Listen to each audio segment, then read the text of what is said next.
Morning 10 o'clock care பண்ணி ரொம்ப நாள் ஆனதுனால இன்னைக்கு கேர் தான் பண்ணிட்டு இருந்தேன். சடனாக ஒரு கால் வந்துச்சு. என்னன்னு பார்த்தா என்னோட அண்ணா வீட்டுக்கு பத்திரிக்கை வைக்க வரேன்னு சொல்லிட்டு சொன்னாங்க, என்னோட தங்கச்சி என்கேஜ்மெண்ட்காக. சடனாக சொன்னதுனால என்ன பண்ணுறதுன்னு தெரியாமல் சரி தக்காளி சாதம் பண்ணலாம் அப்படின்னு பிளான் பண்ணி கடகடன்னு அது செஞ்சுட்டு இருந்தேன்.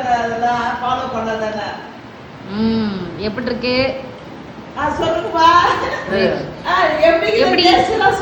எப்படி இருக்கு? அதான் தேடிக்கிற தக்காளி சோறுன்னு சொன்னியா, அதை தக்காளி சாதம் எங்க இருக்குதுன்னு தேடிட்டு இருக்கு. நீ அதெல்லாம் சொல்றா, நான் கண்டுபிடிச்சு சொல்றேன் தக்காளி சாதம் எங்க இருக்குது. ஏன்னா அது பிரியாணி மாதிரி இருக்கு. நல்லா இருக்கு. தக்காளி சாதத்துக்கு இந்த ரிவ்யூ கொடுத்தனா பிரியாணிலாம் கொடுத்தா வந்து அப்படியே ஜாலியாக ஃபன்னாக பேசிகிட்டு இருந்தோம். அந்த மெரூன் கலர் தான் ஏன்னா அந்த ப்ளூ கலர் என்னோட தம்பி. சாப்பிட்டு ரெஸ்ட் எடுத்துட்டு அவங்க அடுத்த பிளேஸ்க்கு கிளம்பிட்டாங்க. 200 சப்ஸ்கிரைபர்ஸ் ரீச் பண்ணியாச்சு. எனக்கு 11 சப்போர்ட் கொடுத்த எல்லாருக்கும் ரொம்ப ரொம்ப தேங்க்ஸ். என் சேனல் பார்க்குறவங்க மறக்காமல் ஃபாலோ பண்ணிவிட்டு சப்ஸ்கிரைப் பண்ணிக்கோங்க. பாய் பாய்.